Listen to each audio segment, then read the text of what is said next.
What's going on, guys? We are back with another wonderful, amazing, uncanny episode. See what I did there?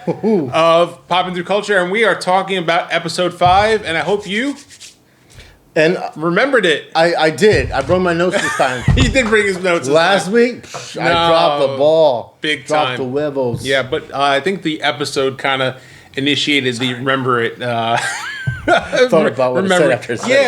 I know. I think there's something going on. There's like repressed because last time you made a video, you were like playing with some balls. Hey, I think you got. Hey, listen, if you want to come out to me, that's okay. Listen, it's just you. And we me are here. In the garage. It's just you and me here. It is getting hot in here. Did I have AC's on? Listen, AC is 75. We live in Florida. Yeah, that's the humidity. There's no human testicles. Anyway, all right. Listen, my humid testicle. Hold on, I gotta put my pants back up again. 1 second. His britches. Gotta put my britches up. But he wears suspenders on his basketball shorts. Hey, look this. Right, hey guys, what's going on? Wow, woohoo! Listen, Madeline Pryor's back. Yes, because issues. So now they got 2 Jean Grey, so they can spare a Jean Grey with the UN. They're like, yeah, we got an extra one. Hey, throw it up there. But that was cool that they brought her back into back into the episode. Yeah, that quickly, and I was like, oh, where'd she go? Well, she's didn't go too far, right? Personally, I can do without the Madeline Pryor. I understand it gives it another layer in the Jean Grey Cyclops storyline, but I feel like she's in the way. And I kind of feel like the same way Jean Grey feels about Madeline Pryor. She's just in the way. I wish she never happened. I wish this never happened to me. Me and Cyclops are on kaput or on hiatus. We're not even talking right now. Wolverine's trying. You notice how Wolverine kind of wiggled his way in. No, but you notice that, right? Yeah, he wiggled his way in just check on as a friend because they made out. Listen. If I have to hear his notifications one more time, I'm throwing his head through this back wall behind us. Oh my god! Sorry, guys. Are you? I'm figuring my life out. I'm figuring my life out. This is why we can't have a professional video shoot. This is us being professional. See, I swear, guys. But I'm gonna put my phone on the metal, so when it vibrates. It vibrates. Yes. When I open the garage door, it flips up. Don't say that. Yeah. Please don't let me forget that. Hold on. I got my button right here. All right. There goes your phone. Let's reel this back in and focus on why we're popping through this. Okay. Episode 5 of... We're popping through this because this episode was amazing, off the chains. And what did you say? X-Men'97. What'd you call this episode? Oh, this is... my name's Gambit, mon ami. No, what was your opinion on this episode? Really quick synopsis.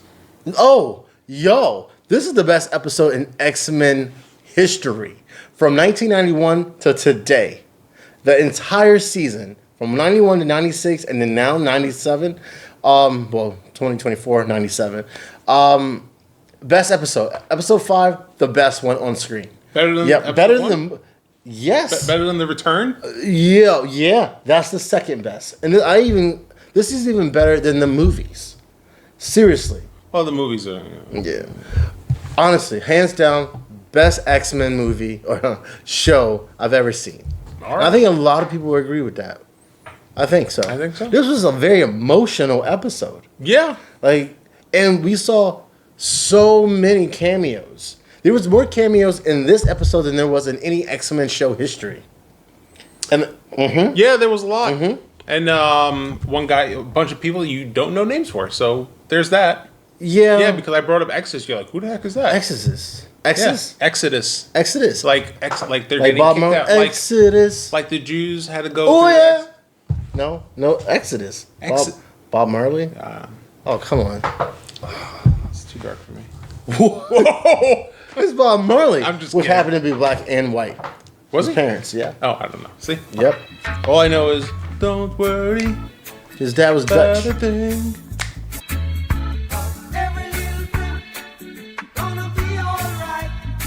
All right, anyway. It's not all right for these guys at Kenosha, though.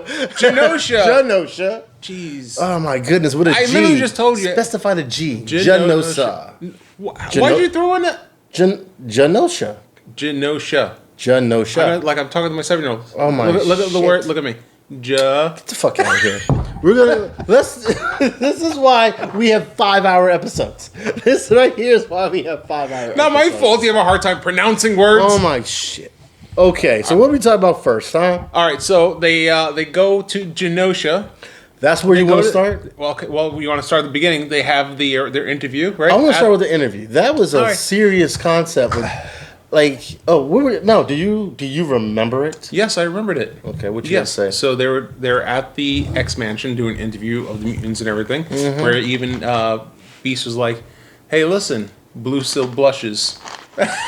Right? Like Casanova. Like straight up. Right? He's like, haha, hey, can I get your number? Can you be my little croissant? Blue still blushes. Blue still blushes. So yeah, I mean, I don't know. I felt that was a little bit slow to beat. Like the beat was a little slow, but they're getting to the heart of the people again. When we talk about the X-Men, is more like the dynamics of it and the underlying dynamics of their family group, of their friendship and family, whatever you want to put it, more so than them just fighting, because at the end of the day they're family. And then you have with Jean, she approaches, or Wolverine or Logan approaches Jean, and Jean kisses him, and he's like, "Whoa, listen, skirt." Like, just as much as I have my fourth claw popping up for you, listen, it's Jean Grey and Scott Summers, and I'm just the guy, and out the window like, hey. Right? Like, don't mind me. No. When he has the picture, He's like, with the picture. X-Men. Gee. Like, I think in the whole interview perspective, I think we really got to hear the raw version of Cyclops. I don't think he said that out of anger or out of confusion. I think he really meant what he said. Well, it was like his raw emotion, like, because he's still hurting from having Nathan getting taken away or pushed away or whatever you want to look at it as, and it's still raw. It's just happened. So it's not like time has really transpired to be like, okay, like he literally just had his baby, and then when they were trying to go into delivery, the doctor's like, I ain't gonna deliver a mutant, and he's like, what the F? We're still human. Yeah. We just happen to have powers. Like, true. And the based off of something you said last episode, when you were like, when we commented on Cyclops being handicapped, or mentally handicapped, I guess, so he can't really control his laser sight, laser beam. Well, in this optic blast, because it's not a laser beam. Because it's not a laser beam; it's an optic blast. Sounds like Dragon Ball. Hakuna Matata? Well, no, that's Lion King. Oh, sorry. Optic blast. That just sounds something Vegeta would say. But anyway, you said, how come Final Flash? Yeah, that's what it reminded me of. But you said, how come Jean Grey or Professor X couldn't just fix Cyclops' vision? Yep. So he can see. Well, Jean Grey actually made a comment saying she did stop his blast so she can look into his eyes one time. Scott says it, but yeah. Yeah, Scott said it? Okay. Yeah. Well, at least, hey, I'm on the right track. Okay. Just wrong person. Hey, people are gender friendly right now. They can be called whatever they want to be called. Before we jump into the Genosha, that part of the episode, we saw the son of Cyclops, Cable, or Nathan, but we saw him as an adult, so therefore we saw Cyclops as an older version of himself. Now, I'm assuming we're going to get a Bishop back. When did this version of Bishop come in? And it confuses me. Rico, this is a half an hour show. We don't have enough time to go over time travel. Well, I'm just saying, like, why would they start us off with that version of Bishop for the sake of a storyline? Well, you see, guys, you didn't even think about that. You see, guys, when the timeline goes, and when timeline is a circle, but if you go into a certain point, and I don't have time for this right now. Spaghetti. Listen, he's older. Came in a different time stream. That's what you get. So he came back. Listen, you want to talk about time from the travel? Past? He went no. But did you think about that? About what? What I just said. Yeah. I was trying to think about, like, this is going to be a longer video than it has. All right, no, I'm not trying to talk about time travel. Yeah. I'm just saying, did anyone really pick that up? Like, we should have gotten an older Bishop instead of we got a younger Bishop. when the X-Men No, so, left like- off with the older Okay, Bishop. so in the beginning, you have young Bishop, right? Mm-hmm. And then when you see him next would be older with longer hair, and Yeah. that's the same time because the same time has passed with him and Cable. Yeah. So as Cable has gotten older, Bishop has gotten older on the same time stream, right? Yes. So now you have old Cable and older Bishop. Yeah. Right? They coincide, and then from when he's older, you're getting that back into the past. I agree. Yes. But what I'm saying is from X-Men 91 and 96, we never got a young Bishop. We got first introduced to Bishop as an older Bishop. When he went and then he went back to the future. Also, when did the young Bishop come in? I feel as though the creators of this show only brought in the young Bishop to carry a storyline between Nathan, which I don't think any fan really. Well, I haven't heard anyone comment. Why did we get a young Bishop? So I just wanted to be, I just want to throw that out there. Okay. But here we are, Genosha, cameo after cameo after cameo. Love triangle. Yes. Wow. Another love triangle. Wow. I think we got like a trapezoid now. Like Magneto, Rogue, and Gambit. Yep. Boom. Sorry. Yeah. He's an artist, not like an engineer or anything. Right? I understand why Rogue chose Magneto, but I also understand why. No, but she doesn't. Well, initially. And then Rogue goes, no, I'm good. I'm going to go back with Gambit. Uh-huh. Like, yeah, she wants to touch somebody, and she can get that out of Magneto. Mm-hmm. But that's not where her heart is. That's not her passion. She got over it. She goes, all right, I can touch Magneto, but I don't love Magneto. I love the fact that I can touch another human being. Mm-hmm. And I think that's initially why Rogue chose to go that route at first. But at the end of the day, she cares too much about Gambit. You sure? I'm pretty sure. No, I'm saying sure. Yeah. Then, so, and I feel as though Magneto doesn't really care. Like, Magneto's Magneto, No, because I think he's still a human. He's still a man at the end of the day. He still wants to have an intimate relationship with someone, and he feels that with Rogue. And at the end of the day, he was like flat out. He goes, I want to rule, but I need a queen, and the queen I choose. Like he could choose anybody. Yeah.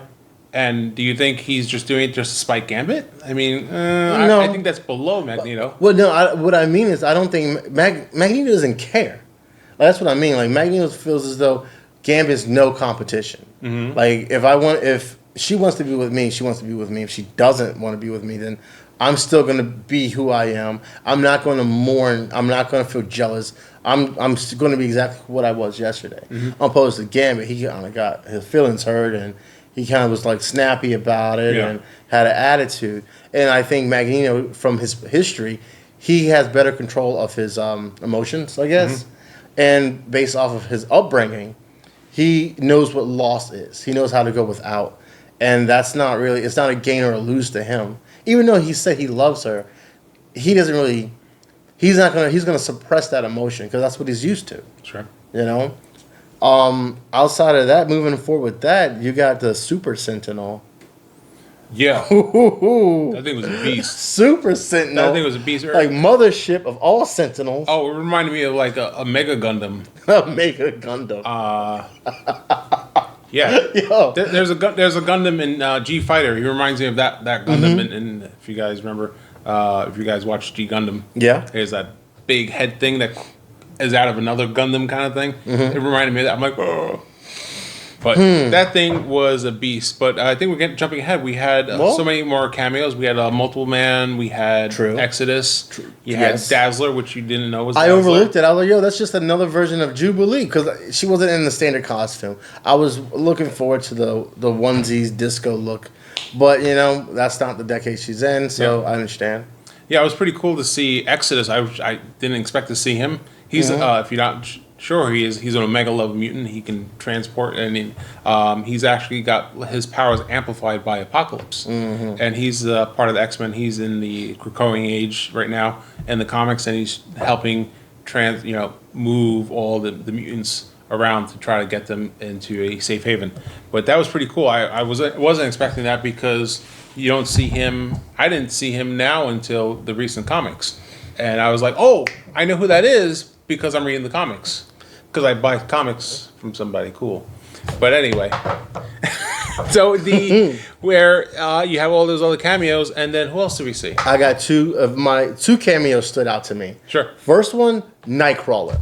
Oh yes, Nightcrawler. It's not really a cameo. Well, I don't know. I was just psyched to see Nightcrawler. Yeah, he's not a cameo. Cameo is like he's in the background. Sees like 5 seconds. Oh, then I got this one that I don't think no one picked up, or maybe I'm just trying to connect too many puzzle pieces. The movie X-Men. Yep. Remember the president? He got liquefied. Mm-hmm. Okay, I feel as though the cameo he was in that. The water in the fountain with all the the one that you could see his insides and his eyeballs, but he was just water everywhere else. Like he had no bones, he had no skin. Yeah, he's red. I think he was just intestine. He was just organs.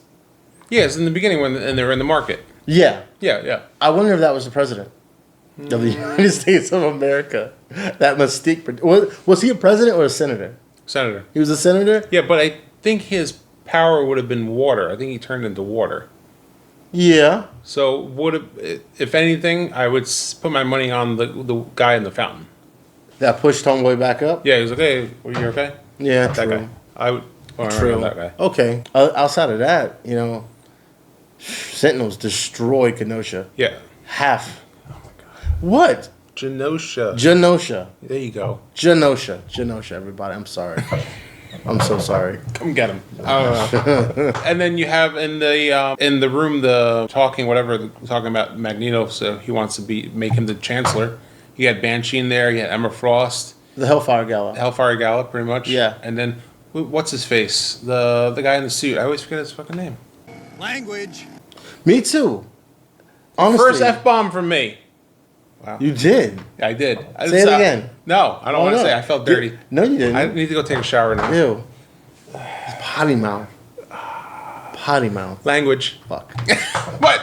Hey, man. Whoa. Now we're even. Hey, language. Today we're even. Today. I know exactly who you're talking about. He was in X-Men First Class. Yes, by Kevin Bacon. Yes. Kevin Bacon played him. And he also reminds me of a guy from DC that was once upon a time a caveman, and he got hit by a meteorite, and then he grew up. Well, he got smart. Savage? Randall Savage, yes. That's in DC. Yeah, but he reminds me of Randall Savage. Yes. I just don't remember his name. Well, because they steal from each other ideas all the time. Nobody can be original, but what's original nowadays, right? So how are we going to wrap this up? We're going to wrap it up. How are we going to wrap it? Wrap it up. We're going to wrap it up with a nice little bow. How about we wrap it up? How about we wrap it up that we got Magneto dead? How about we wrap up that? Oh, you missed the Watcher. The Watcher was in the silhouette. And the Watcher was up in the sky. I'm like, amazing. I had goosebumps. I was like, that was amazing. I'm like, oh, shit's about to go down. I really hope season 3 of What If is coming out. I really hope they bring in X-Men, or they show it from the Watcher's perspective. That would be cool.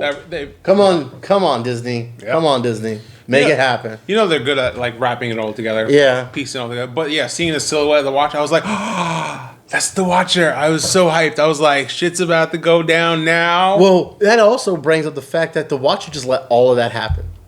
Because it's literally... like, it was just like, he was like, yep. That's how it happens. That's the title of his name. The Watcher. He should be like the Spectator. Or the final. He's the final destination. He's like that movie. He's like, yep, I'm just going to... So you're making synonyms for his name? Yeah. I'm giving him cinnamon and anemones. Oh my god. So listen, we have the Watcher, and we have what happens with the Mega Sentinel? What do you call him? Super Sentinel. Super Sentinel comes down, right? And just blasts everyone. Decimates Genosha. But Magneto... Genosha. I like how you said that. And you looked at me when you said it. Thanks. So decimates Genosha, and then uses a train like a whip, like whoosh, back, whoosh, back, back, metallic demon. That was amazing. Trying to save the Morlocks. Yes. Morlocks, right? Yes. Trying to save the Morlocks, and then Rogue's trying to jump in there, and he's like, no. Holds her back. Holds her back, and holds the force field up. And then makes a metal force field after that. Yeah. Wraps her around a pole, and then force fields her. Yeah. With Gambit inside.